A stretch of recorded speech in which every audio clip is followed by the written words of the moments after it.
bonsoir tout le monde. Salutations à ceux qui sont avec nous en présence, à ceux qui nous écoutent à la maison. Bienvenue à notre séance du mois de juillet, la dernière avant les vacances. Donc, plusieurs dossiers à traiter ce soir.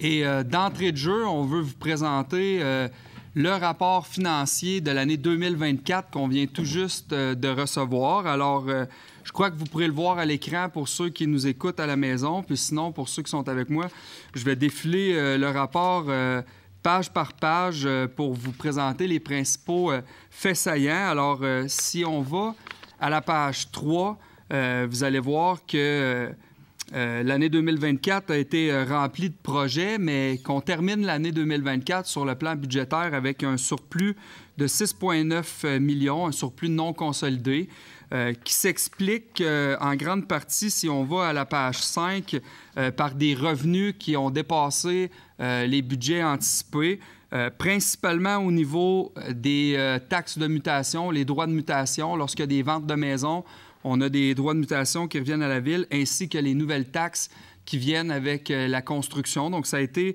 une année intéressante au niveau de la construction. On voit aussi à la page 5, là, dans le rapport, une grande différence au niveau des surplus dans autres revenus, là, qui est principalement un in and out, là, pour utiliser un anglicisme, d'une réclamation aux assurances qu'on a reçues. Au niveau des éléments où on a fait moins bien que le budget, il y a entre autres les transferts provenant de subventions qui ont été inférieurs à ce qui avait été budgété. Mais c'est pas parce que les équipes n'ont pas fait leur travail, c'est plutôt parce qu'il y a des projets prévus en 2024 qui sont reportés en 2025 et donc il y aura d'autres revenus liés à ça au cours de l'année actuelle. Si on va à l'autre page, la page 6, là, on regarde principalement les dépenses, donc les charges, puis on voit qu'on a eu moins de dépenses au niveau des salaires. Donc, annuellement, il y a des congés maladie, il y a des postes qui ne sont pas nécessairement comblés. Alors, 406 000 d'économies à ce niveau-là. Au niveau des transports, vous pouvez voir 605 400 $. C'est lié, entre autres, à l'hiver clément qu'on a eu en 2024. Ce n'est pas le dernier, c'est l'hiver précédent. Cette année, c'est autre chose. On le verra dans l'année 2025. Puis finalement, les frais de financement qui ont été moins élevés qu'anticipés. Comme je l'ai mentionné à la page précédente, là, Hygiène du milieu, il y a un 850 800 $. C'est lié un peu au in and out dont je vous parlais par rapport à un bris qu'on a eu sur un équipement, puis l'assurance qu'on a récupérée. Si on va à la page 7, on peut voir les dépenses par habitant non consolidées. Donc, on aime toujours se comparer avec les cités régionales puis les municipalités de 35 à 65 000 habitants. Alors, on se situe dans la fourchette, là, dans la moyenne de ces villes-là qui sont des comparables. Et lorsqu'on va à la page 8, on peut voir l'endettement total net à long terme consolidé de la ville. Alors, à la page 8, à la page 9, on a une comparaison, là, la page suivante, puis à la page 10, on va vous présenter les principaux investissements. Donc, la dette de la Ville, lorsqu'on regarde à la page 9, par habitant, se situe au-deçà, cette fois-ci, des comparables des cités régionales et des municipalités de 35 à 65 000. Donc, Victoriaville se retrouve dans une situation avantageuse par rapport à son endettement total net à long terme par habitant.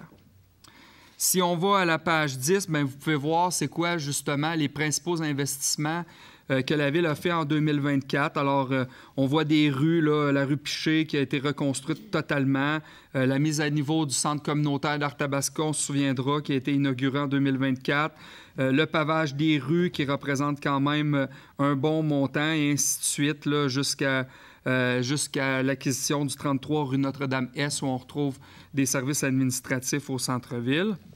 Si on va à la page 11, eh bien là, vous voyez justement les principaux revenus d'investissement provenant des transferts, donc les fameuses subventions que nos équipes réussissent à aller chercher sur chacun des projets qu'on réalise, et ça représente habituellement, grosso modo, 30 %.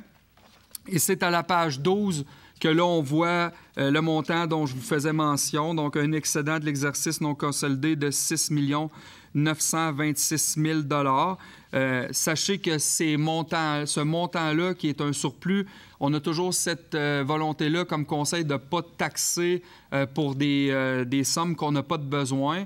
Mais quand on regarde le surplus qu'on enregistre basé sur le budget global, je pense qu'on est dans des eaux qui sont raisonnables en termes de surplus, puis qui sont liées à des choses qu'on ne pouvait pas nécessairement prévoir, soit une croissance encore plus grande qu'anticipée de la construction et des revenus qui y sont associés. Alors, en page 13, vous pouvez voir que l'analyse des états financiers confirme une bonne gestion des finances publiques, que la situation de l'endettement de la ville de Victoriaville est de 22 % moins élevée que les villes comparables en 2023. C'est les dernières données qu'on avait. Que le surplus, entre autres, s'enregistre par la diminution des opérations de déneigement causées par un hiver clément et par la vitalité du marché immobilier, entre autres. Que 27 % des investissements totaux sont payables par l'entremise de subventions gouvernementales que nos équipes vont chercher et dont on remercie, et que les principaux investissements, là, 13 millions en pavage, infrastructures de drainage, réaménagement, 1 million pour la réhabilitation d'aqueducs et bien sûr une somme importante pour le centre communautaire d'Arthabasca. Donc, on est dans l'année 2025 actuellement, mais ça, c'est le rapport qui vient boucler la boucle de l'année 2024 et faire le portrait au niveau financier. Puis ça démontre, entre autres, que la ville de Victoriaville est dans une situation enviable, puis que je pense que l'avenir est positif pour les élus, les citoyens, puis qu'il y aura encore toujours de la place pour amélioration, mais que la ville de Victoriaville se porte bien au niveau de ses finances. Alors, on commençait avec cette présentation de rapport. Maintenant, on pourrait ouvrir la séance de façon officielle. Caroline Pilon, Yannick Poisson. Avec modification. Avec modification, ajout? Ajout, il y aurait 4 ajouts, soit le dépôt et l'approbation du rapport final dans le cadre du programme d'aide d'urgence pour le transport collectif des personnes. Le 13.2, la convention d'aide financière à intervenir dans le cadre du financement du transport collectif. 13.3, convention d'aide financière à intervenir dans le cadre du programme de subvention au transport adapté. Et 13.4, entente promoteur pour la construction de la rue Docteur-Langelier entre les rues Laurier-Est et des Andes. Parfait. Ça allait pour les deux proposants secondaires. Approbation du procès-verbal de la séance du 9 juin. Est-ce que tout était conforme? Alexandre Côté, Caroline Pilon.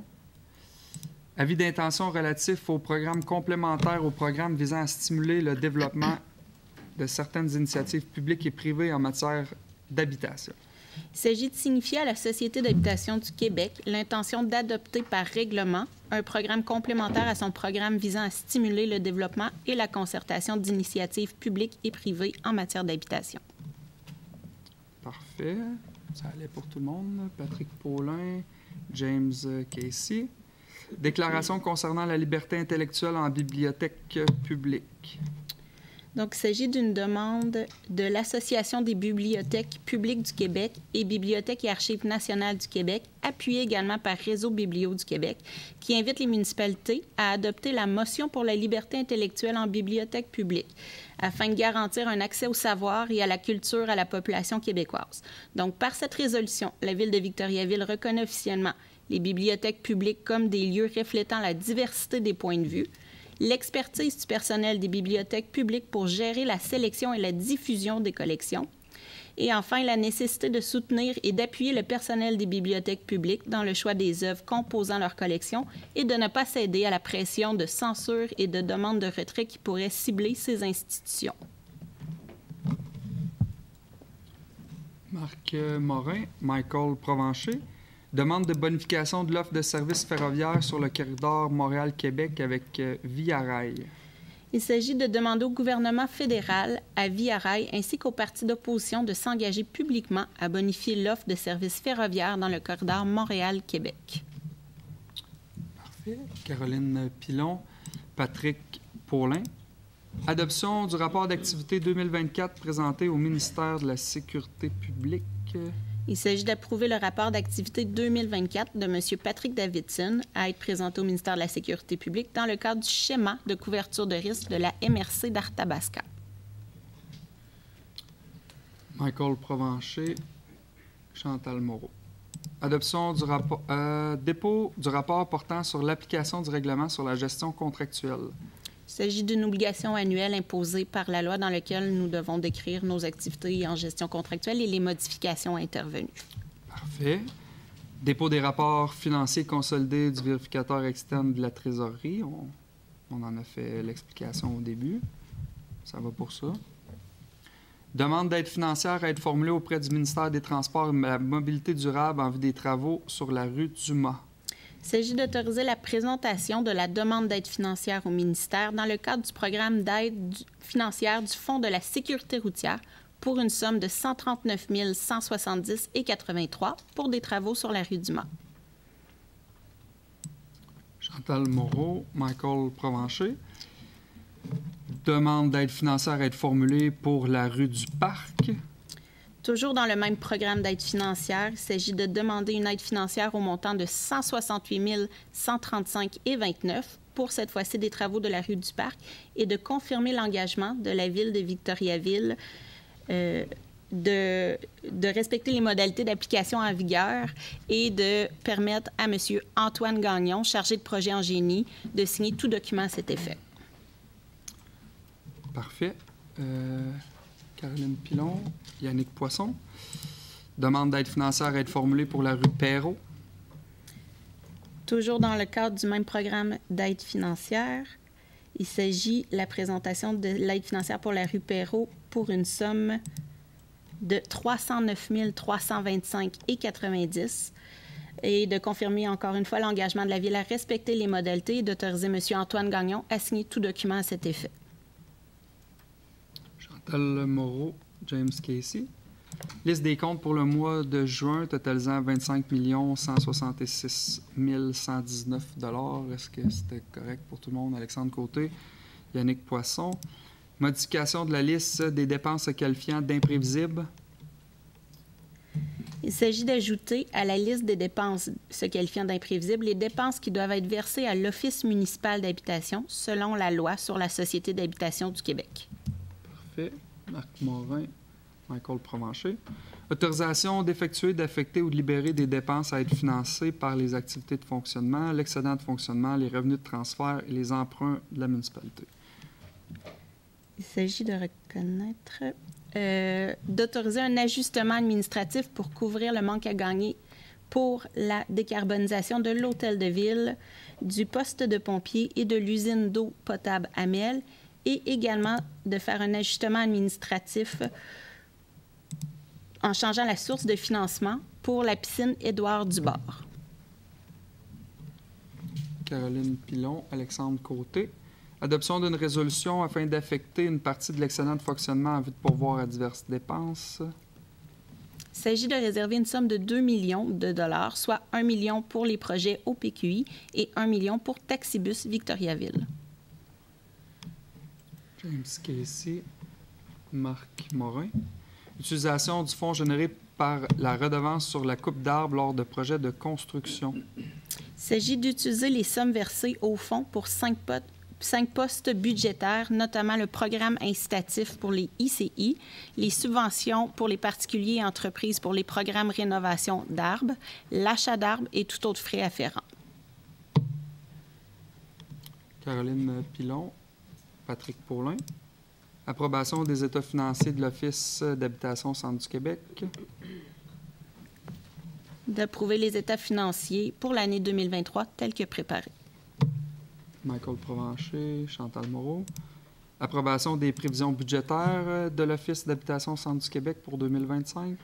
Il s'agit d'adopter les prévisions budgétaires pour l'année 2025 telles que soumises, établissant la participation financière de la Ville de Victoriaville à 101 066,70 pour le programme régulier, à 78 222 $ pour le programme de supplément au foyer, ainsi que 14 116,66 pour le programme d'accès logis. Et il est également demandé d'autoriser Mme Catherine Ouellette à effectuer les versements requis à l'Office d'habitation Centre du Québec.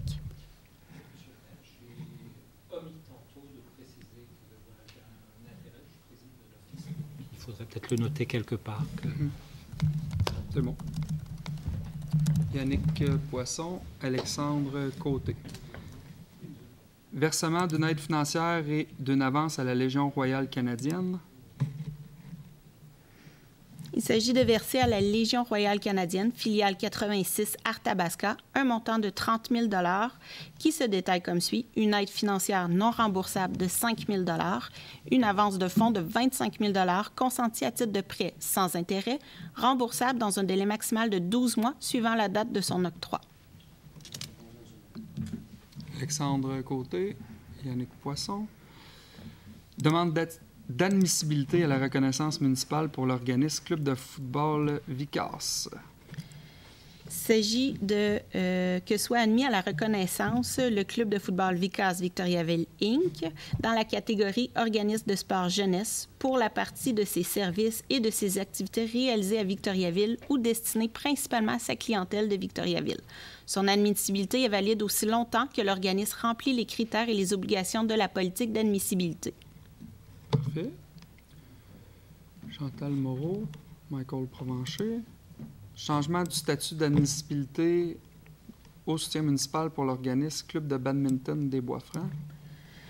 Il s'agit de reconnaître l'organisme Club de badminton des Bois-Francs admis à la reconnaissance municipale dans la catégorie organisme sport jeunesse. Son admissibilité est également valide aussi longtemps que l'organisme remplit les critères et les obligations de la politique d'admissibilité et fournit les documents exigés par la Ville. Parfait. Yannick Poisson, Alexandre Côté. Octroi de contrat pour des services professionnels en vue de la création et de la mise en œuvre d'un programme de plantation d'arbres chez les industries, les commerces et les institutions. Il s'agit d'octroyer le contrat au Conseil régional en environnement du Centre du Québec au montant de 254 129, taxes incluses, pour l'élaboration du programme de plantation canopée chez les industries, commerces et institutions et d'autoriser M. Yves Caron, chef de la division de l'approvisionnement, à signer, pour et au nom de la Ville de Victoriaville, tout document requis à cet effet. Chantal Moreau, Michael Provencher. Octroi de contrat de services professionnels en vue de la mise en œuvre d'un projet pilote de plantation d'arbres en secteur résidentiel. Il s'agit d'approuver l'octroi du contrat au Conseil régional en environnement du Centre du Québec au montant de 179 780 taxes incluses, pour l'élaboration et la mise en œuvre d'un projet pilote pour l'augmentation de la canopée en milieu, cette fois-ci résidentiel, pour les années 2025 à 2027, et d'autoriser M. Yves Caron à signer tout document au nom de la Ville. Caroline Pilon, Yannick Poisson. Octroi de contrat pour des services professionnels en vue du projet de restauration du parc colonial Franc-Ouest. Il s'agit d'octroyer le contrat de service professionnel à Canard Illimité Canada au montant de 74 290,50 taxes non incluses, pour la mise en œuvre du projet intitulé « Restauration du parc colonial Franc-Ouest à Victoriaville », plus spécifiquement la réalisation des études préalables aux travaux de restauration dans le cadre du programme de restauration et de création des milieux humides et hydriques, volet 1, et d'autoriser la directrice du Bureau de développement durable, Mme Sophie Séguin-Lamarche, à signer tout document au nom de la Ville de Victoriaville. Caroline Pilon, Alexandre Côté. Octroi de contrat pour des services professionnels d'ingénierie pour le réménagement du 33 rue Notre-Dame-Est. Il s'agit ici d'un appel d'offres public par lequel le plus bas soumissionnaire est Direction 360 Inc. Donc, il s'agit d'accorder le contrat à Direction 360 Inc. et d'autoriser la réalisation des volets 1 et 2 au montant total de 58 850 taxes non incluses, le tout selon les termes et conditions du devis d'appel d'offres et de l'offre de services soumise datée du 10 juin 2025.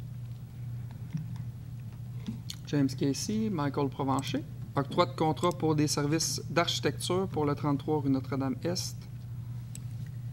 Il Il s'agit également d'un appel d'offres public dans lequel nous demandons d'accorder le contrat à la firme Affleck de la Riva, architecte, et d'autoriser la réalisation des volets 1 et 2 au montant de 56 000 $, taxes non incluses, le tout toujours suivant les termes et conditions du devis d'appel d'offres et de l'offre de services soumise datée du 11 juin 2025. Yannick Poisson, Alexandre Côté. Octroi des volets 3-4 de services professionnels d'ingénierie pour les travaux d'aqueduc, d'égouts et de voirie sur la rue des Appalaches. Il s'agit d'autoriser la réalisation des articles 3.1, 3.2, 3.3 et 3.4 du volet 3, ainsi que de l'ensemble du volet 4, pour un total de 106 818,27 taxes non incluses, de même que la réalisation des articles 3.5, 3.6, 3.7, au montant total de 10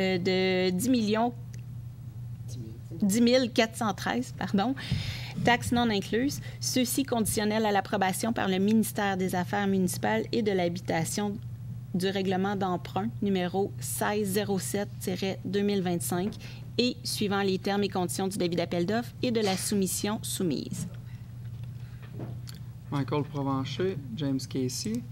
Octroi du volet 3 du contrat de service professionnel d'ingénierie pour la mise à niveau des équipements de chauffage à l'usine d'eau potable Amel.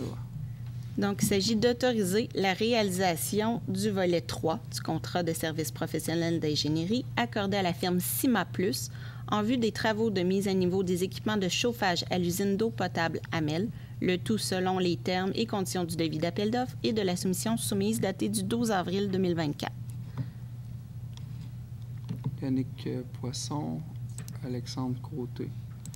Octroi de contrat pour des services professionnels d'ingénierie en vue des travaux de décarbonation de la bibliothèque Charles-Édouard Mayotte.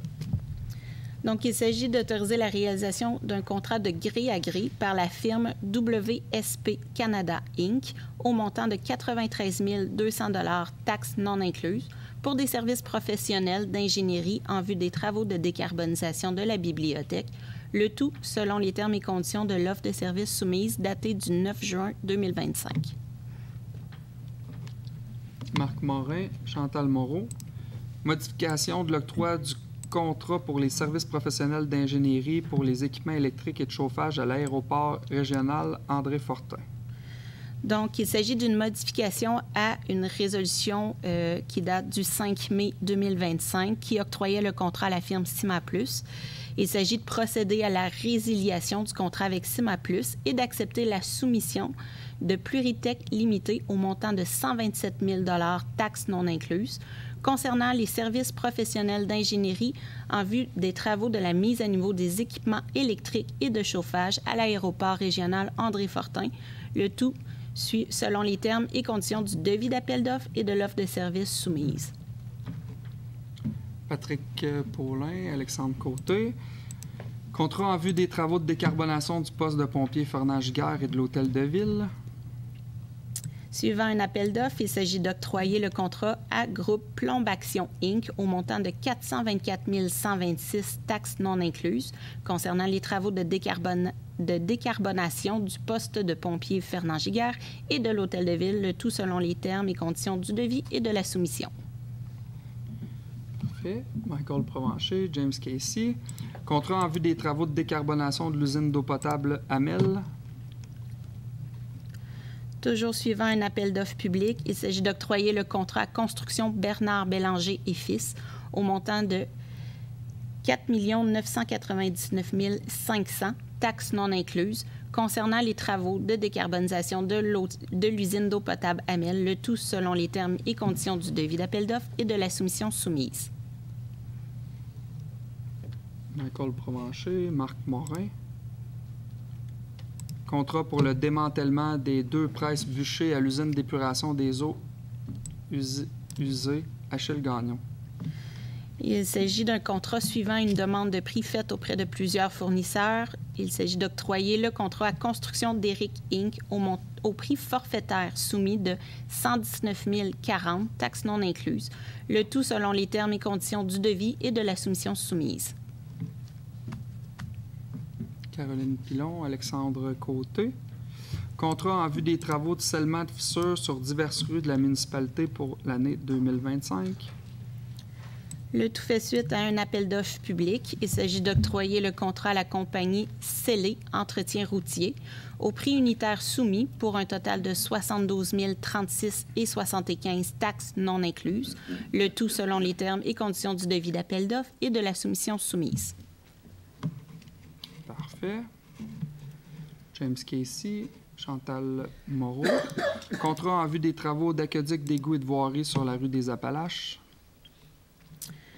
Toujours suivant une procédure d'appel d'offres public, il s'agit d'octroyer le contrat à EMP Inc. au montant de 1 280 200 $, taxes non incluses, le tout selon les termes et conditions du devis d'appel d'offres et de la soumission soumise. Michael Provencher, Chantal Moreau. Contrat en vue des travaux de nettoyage et de l'inspection télévisée des conduites et des regards d'égouts pour 2025. Il s'agit également d'un appel d'offres public par lequel le plus bas soumissionnaire est Can Inspect Inc.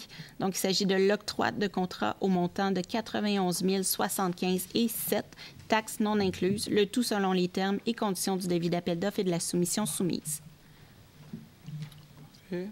Yannick Poisson, Alexandre Côté. Directive de changement dans le cadre du contrat pour les travaux de construction du complexe multifonctionnel au Parc Terre des Jeunes.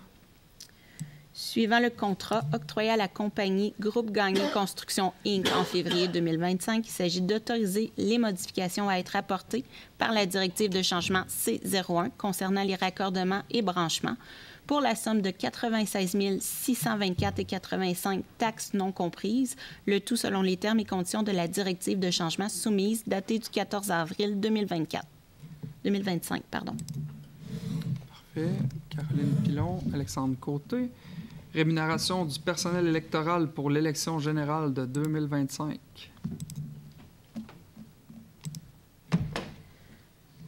En vue de la tenue de l'élection municipale du 2 novembre prochain, il s'agit de fixer la rémunération du personnel électoral, le tout suivant le tableau soumis en résolution. Marc Morin, Chantal Moreau. Nomination d'une personne au poste cadre chef division voirie, aqueduc et égouts au sein du service des travaux publics. Il s'agit de la nomination de M. Francis Dubois au poste cadre de chef de division voirie et aqueduc et égouts au sein du service des travaux publics et ce rétroactivement au 16 juin 2025 sans période probatoire. Caroline Pilon, Alexandre Côté. Félicitations à M. Dubois. Dépôt de la liste des mouvements de personnel. Il s'agit des différentes d'un dépôt suivant les dispositions contenues aux différentes conventions collectives, politiques et protocoles en vigueur. Parfait. Avis de motion à être donné d'un règlement décrétant l'imposition d'une compensation à l'égard de certains immeubles assujettis à des travaux d'entretien de la rivière Labbé, branche 8, et dépôt du projet de règlement. Il s'agit de la répartition des frais d'entretien de la rivière Labbé, branche 8. Le règlement vise l'imposition d'une compensation aux riverains. Merci. Alexandre Côté. Adoption du règlement 1611-2025 décrétant la tarification des biens, des services et des activités de la ville de Victoriaville. Il s'agit de remplacer les annexes 1, 3 et 4 en lien avec la tarification prévue au service de la gestion du territoire, le service du loisir, de la culture et du développement des communautés et du service des finances. Il s'agit d'une adoption avec changement puisque l'annexe 3 a été modifiée entre l'avis de motion donné à la séance du 9 juin et maintenant. Chantal Moreau, Michael Provencher. Adoption du règlement 1612-2025 décrétant les taux d'imposition foncière et les autres redevances à être imposées sur les biens-fonds imposables situés sur le territoire de Victoriaville pour 2025.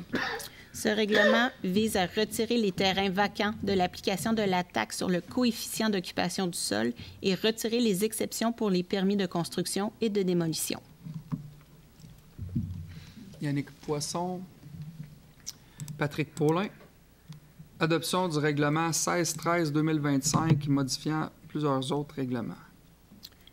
Il s'agit d'un règlement qui vient modifier le règlement concernant la paix, l'ordre et la sécurité publique, le règlement concernant les animaux, le règlement relatif à la circulation, au stationnement, à la sécurité et à l'usage des voies publiques et des véhicules routiers et le règlement applicable par la Sûreté du Québec. Certaines corrections ont été apportées depuis l'avis de motion du 9 juin dernier, donc il s'agit d'une adoption avec changement. Yannick Poisson, Alexandre Côté. On serait rendu à la partie des dérogations mineures. Donc, est-ce qu'il y a des personnes dans la salle qui sont présentes relativement aux dérogations mineures? Donc, on va faire une adoption en bloc. Oui. Donc, pour le 47A rue Garand, il s'agit d'accorder la demande de dérogation mineure conditionnellement à l'installation d'aménagements paysagers en bac ou en pot en devanture des façades donnant sur la rue Garand et de la route de la Grande Ligne. Pour le 175 rue de Bigarré et le 415 rue de Saguenay, il s'agit de refuser les demandes de dérogation mineure telles que présentées. Pour le 56 rue des Hospitalières, il s'agit d'accorder la demande de dérogation mineure telle que présentée. Le 675 boulevard des Bois-Francs, il s'agit d'accorder la demande de dérogation mineure à la condition suivante, soit que le certificat d'autorisation municipale concernant les branchements et la gestion des eaux pluviales doit être émis avant ou en même temps que les permis de construction. Et le 38B rue Lactantia, il s'agit d'accorder les dérogations mineures telles que formulées. Merci beaucoup. Yannick Poisson, Caroline Pilon. Maintenant, pour ce qui est des plans d'implantation et d'intégration architecturale, on a un projet... Bien, plusieurs, en fait. Oui, il y a plusieurs projets. Donc, excusez-moi, il y a... Je vais voir, donc, je vais juste devoir passer à la page. Le premier, c'est 280 Oui. Notre-Dame-Est. Donc, il y a 17 demandes qui sont pour lesquelles que le conseil municipal doit accorder selon les recommandations. Il s'agit du 280-288 rue Notre-Dame-Est. Il s'agit d'une modification de 3 enseignes. Du 10-12 rue Cartier, modification à l'architecture du bâtiment afin de rehausser le second bâtiment. Du 206 rue Notre-Dame-Est, revêtement extérieur. Du 2334 rue Notre-Dame-Ouest, l'opération d'ensemble. Le 313-317 rue Notre-Dame-Ouest, un changement de porte et fenêtre. Le 47 rue de l'Académie, rénovation et agrandissement de la galerie arrière. Le 950 boulevard des Bois-Francs-Sud, changement du revêtement extérieur. Le 820 boulevard des Bois-Francs-Sud, remplacement de 2 fenêtres. Le 880 boulevard des Bois-Francs-Sud, rénovation extérieure, escalier, galerie à l'étage et porte arrière. Le 501 boulevard des Bois-Francs-Sud, le remplacement d'une fenêtre et d'une porte. Le 40 boulevard des Bois-Francs-Nord, remplacement de 2 portes. Le 424-428 rue Notre-Dame-Est, le revêtement extérieur et fenêtre. Le 15 rue Saint-Augustin, remplacement de portes et de fenêtres. Le 193 rue Notre-Dame-Est, rénovation extérieure, le crépi. Le 675 boulevard des Bois-Francs-Sud, démolition de bâtiment principal, projet d'implantation et volumétrie du bâtiment. Le 17 rue Rumulus, un projet d'implantation et la volumétrie du bâtiment. Le 38B rue Lactantia, la construction d'un immeuble de plus de 3 étages et de plus de 6 unités de logement. Également, 2 autres projets où le conseil municipal refuse la demande, soit le 112 boulevard des Bois-Francs-Sud, en remplacement des rampes de la galerie avant en aluminium, et le 13 rue Alfred, changement des fenêtres en bois pour des fenêtres en PVC. Merveilleux, merci. Patrick Paulin, Yannick Poisson. Adoption d'un projet PPC-moi relatif aux adresses 101-105 rue Notre-Dame-Est. Cela consiste à autoriser l'aménagement d'une habitation unifamiliale au second étage dont l'usage est non conforme aux dispositions de la réglementation actuelle. L'Assemblée publique de consultation prévue pour ce projet de résolution sera le lundi 11 août 2025 à 17h à l'Hôtel de Ville de Victoriaville. James Casey, Chantal Moreau. Adoption du second projet de résolution concernant l'immeuble situé au 409 rue Gamache. Cela consiste à autoriser l'aménagement d'une habitation multifamiliale de 3 logements dont l'implantation et le lotissement sont non conformes aux dispositions de la réglementation actuelle. L'Assemblée publique de consultation a eu lieu le mercredi 2 juillet dernier. Donc, il s'agit d'adopter avec changement le second projet de résolution afin de préciser la marge droite et l'implantation d'un accès véhiculaire d'une largeur de 5 mètres. Alexandre Côté, Yannick Poisson. Adoption d'un projet de résolution concernant un projet particulier d'habitation pour l'immeuble situé au 17 rue Romulus. Le projet consiste à construire un immeuble multifamilial de 4 étages composé de 19 unités de logement. L'Assemblée publique de consultation prévue pour ce projet sera le lundi 11 août 2025 à 17h à l'Hôtel de Ville. Michael Provencher, Marc Morin. Adoption d'un projet de résolution concernant un projet particulier d'habitation pour les immeubles situés au 297-299 rue de l'Abbé-du-Gué. Le projet vise à morceler un terrain afin de le diviser en 2 lots dans le but d'ajouter un immeuble de 2 étages composé de 3 unités de logement sur le lot nouvellement créé.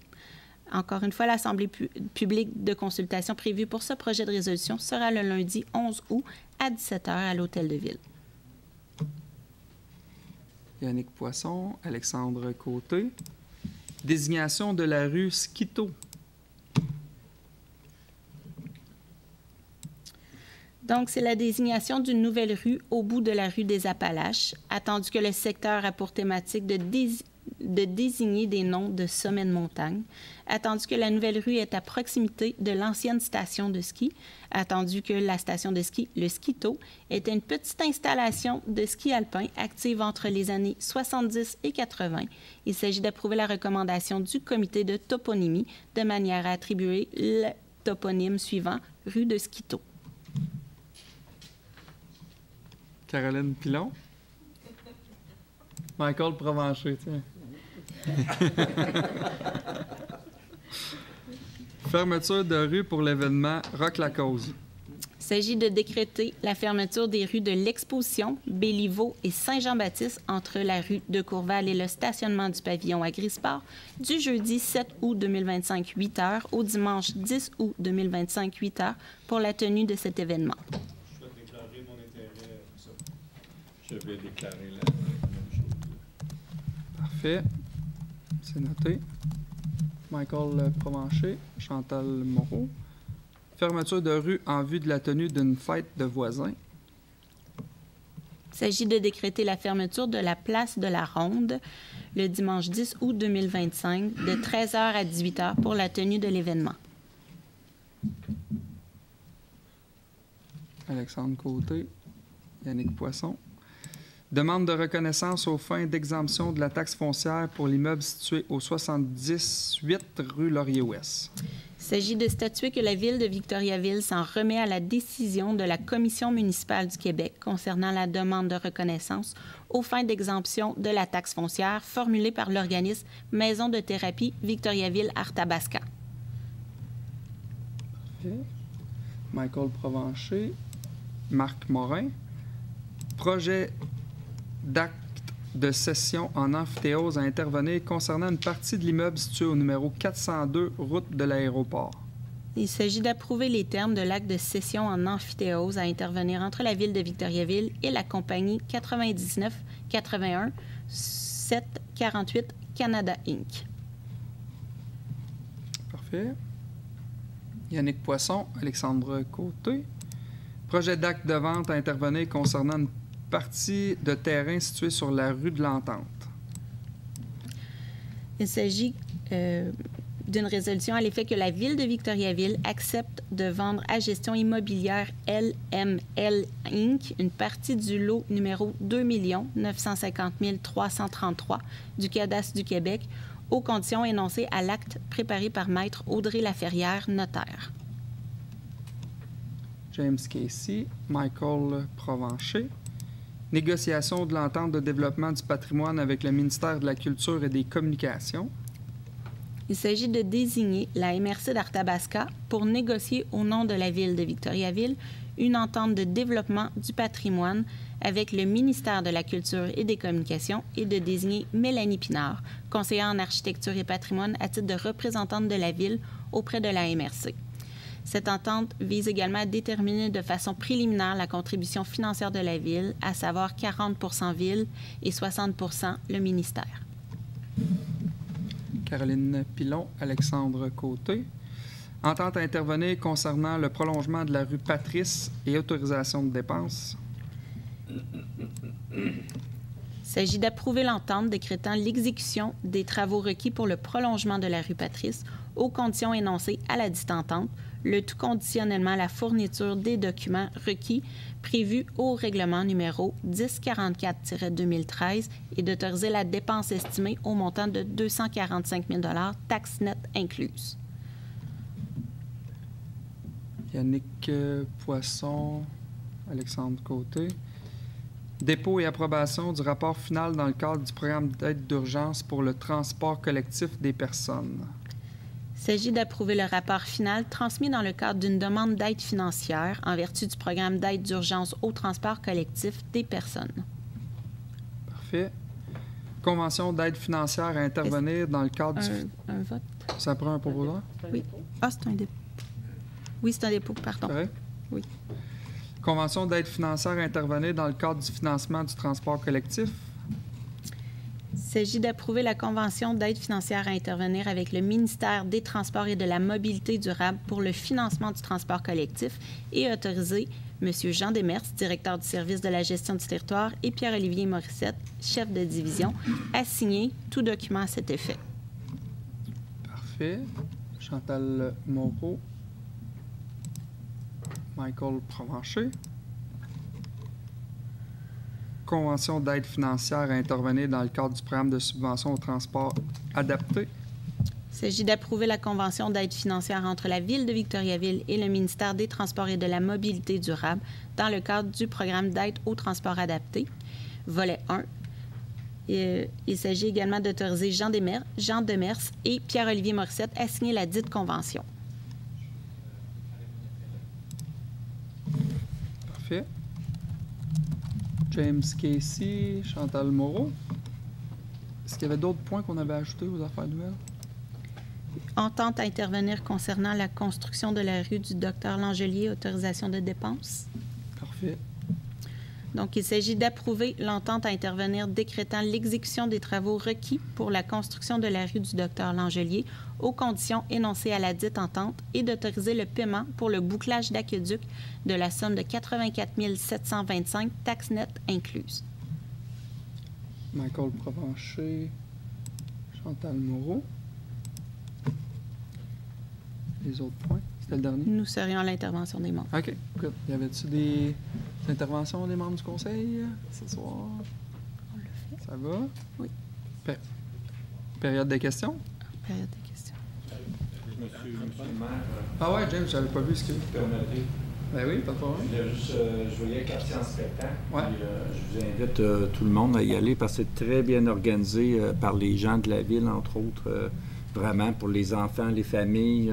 Je suis allé hier, puis dans le quartier où est-ce que je suis conseiller, puis c'est vraiment bien fait avec du maquillage. Il y a des jeux pour les enfants qui viennent clé tout en main, bien sécuritaire. Donc, un beau spectacle avec chapiteau. Donc, je vous invite à aller dans tous les quartiers respectifs à y assister.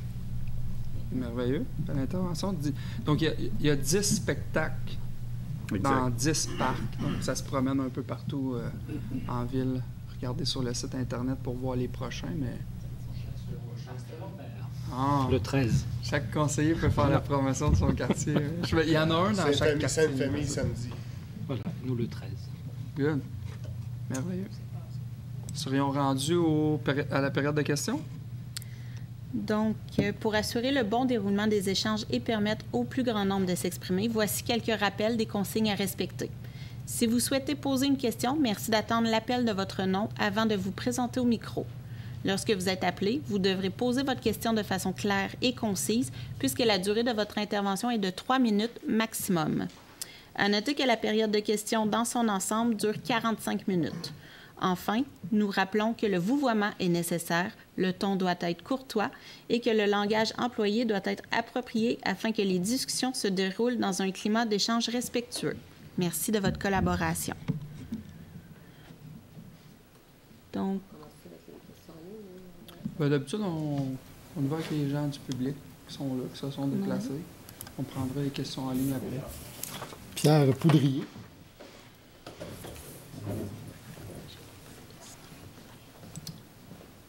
Bonjour tout le monde, mon nom est Pierre Poudrier. Je suis utilisateur des installations aéroportuaires de l'aérodrome de Victoriaville. J'ai un appareil là, j'ai un hangar là et je suis le président de l'association des pilotes. J'ai fait parvenir à M. le maire un document par poste prioritaire, courrier recommandé. Je voulais savoir si vous avez reçu et pris connaissance. Et oui, je l'ai reçu. Pas eu de retour. Oui, bien, en fait, je l'ai reçu la semaine dernière. J'en ai pris connaissance. Je l'ai transféré au directeur général. Puis, de même qu'à la directrice de Destination Entreprise qui est responsable de la gestion de l'aéroport. Donc, on devrait vous revenir rapidement. Là. J'ai bien pris connaissance de vos inquiétudes, de vos questionnements pour la suite. Puis, soyez sans crainte. Là, on va prendre en charge la réponse puis vous accompagner là-dedans, c'est certain. OK. Parce qu'on trouve un peu que c'est... On est traité un peu cavalièrement. Là. Ouais. On met derrière nous 15 ans de contribution là et on se fait tasser comme ça. Là.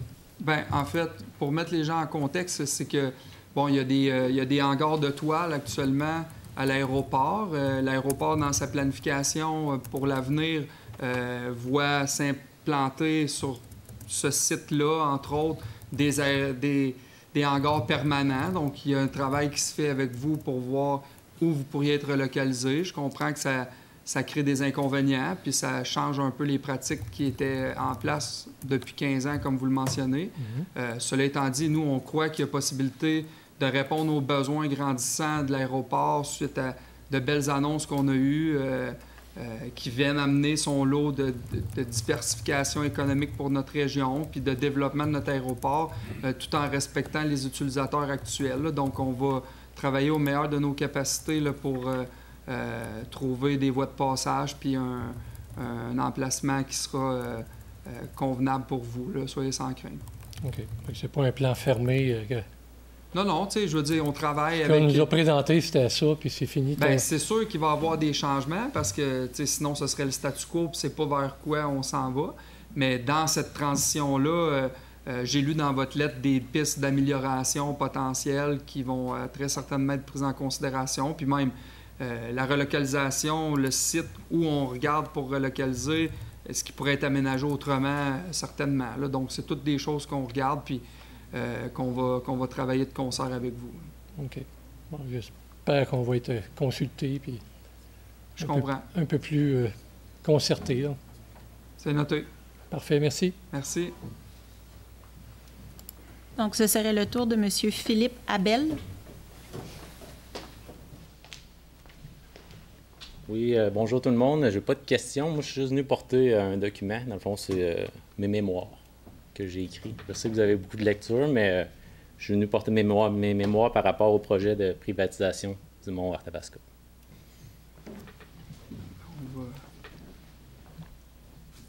On va l'en faire suivre aux membres du Conseil. Merci.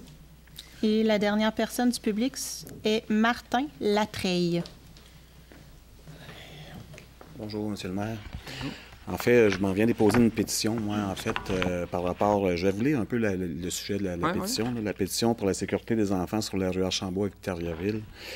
L'objet, une demande de mesure d'atténuation de la vitesse et de la circulation sur la rue Archambault entre les rues Babineau et Métivier. Moi, j'élargirais ça jusqu'à Honoré. Là, après coup, là, on a eu le temps. Il faut savoir, la pétition elle a été signée le 18 mai. Là. À l'intention de M. le maire, membre du conseil municipal, service de travaux publics, comité de transport, nous, résidents de la rue Archambault et des environs, signataires de la présente pétition, souhaitons porter à votre attention nos vives préoccupations concernant la vitesse excessive des véhicules et la vitesse excessive et le trafic des véhicules circulant sur notre rue résidentielle. La rue Archambault est une rue fréquentée quotidiennement par des enfants, que ce soit se rendre à l'école, jouer à l'extérieur ou simplement se déplacer dans leur quartier. Malheureusement, la vitesse et le trafic à laquelle circulent de nombreux automobilistes met sérieusement en danger leur sécurité ainsi que de tous les piétons et cyclistes. La rue est résidentielle et comporte de nombreuses familles avec des jeunes enfants. Il existe actuellement que peu ou pas de dispositifs de ralentissement efficaces. Dos d'âne, signalisation visible, panneaux de limitation de vitesse, radar pédagogique, etc. Plusieurs incidents ou situations dangereuses ont été observées récemment. La sécurité des enfants est une priorité absolue pour toute la communauté responsable. Nous demandons officiellement à la municipalité d'installer des mesures concrètes et efficaces d'atténuation de la vitesse, dos d'âne, panneaux clignotants, arrêt-stop, passage piéton, surélevé, rétrécissement visuel de la chaussée, etc. En tant que citoyens concernés, nous vous prions de prendre des mesures immédiates pour assurer un environnement sécuritaire et paisible pour tous et particulièrement pour les enfants. Voilà. Donc ça, c'est le sujet de la pétition. Comment je pourrais dire? Il y a vraiment, c'est comme sur 500 mètres, il n'y a pas de stop, il n'y a rien. T'sais. La rue est large, les gens se servent de ce tronçon de rue, la rue Archambault, pour passer de la 122 à aller jusque dans les éboulis ou aller chercher la grande ligne pour éviter le trafic sur la 122 au niveau des lumières, ces choses-là. Okay. Ça nous emmène de la circulation commerciale, des 10 roues, etc., dans la rue. C'est vraiment pas sécuritaire. Donc, on vous demande, s'il vous plaît, de prendre connaissance du dossier. Je pense qu'il y a eu plusieurs demandes déjà d'effectuer là, par les voies.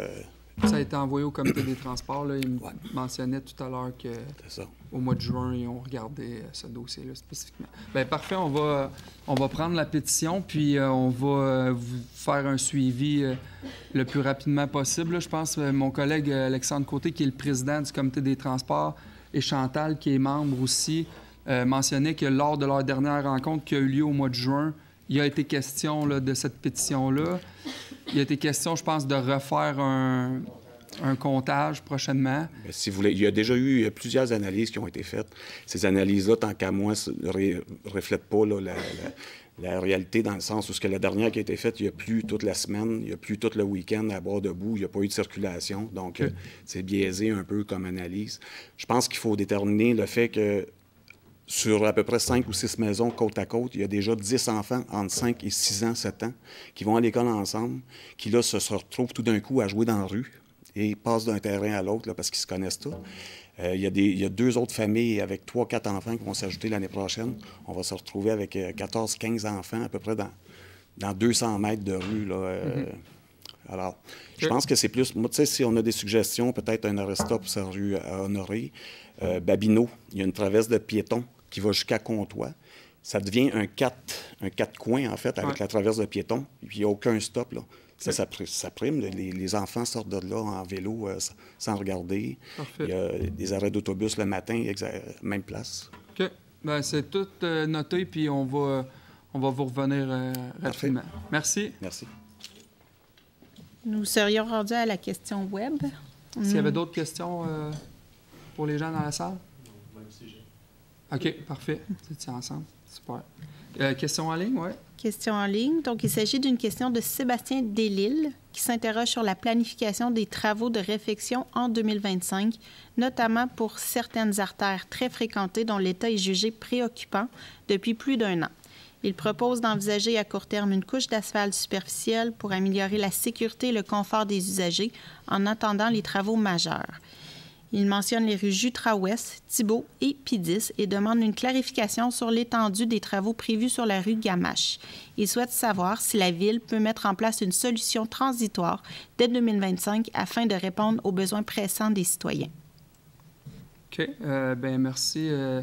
pour la question. En fait, comme il a été mentionné dans la question, annuellement, la Ville fait des auscultations des rues sur le territoire, priorise les rues, puis on a bonifié le montant là, de 4,5 millions à 7 millions pour pouvoir en faire le plus possible. Cela étant dit, ça ne répond pas à toutes les demandes.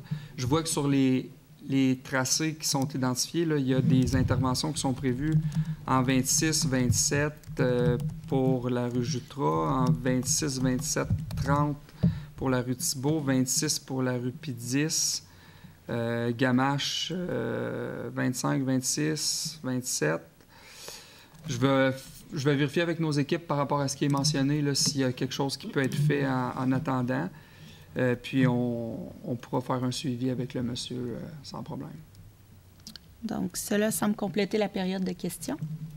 Parfait. Alors, merci à tous ceux qui se sont déplacés pour venir nous rencontrer ce soir. Merci à ceux qui nous écoutaient à la maison.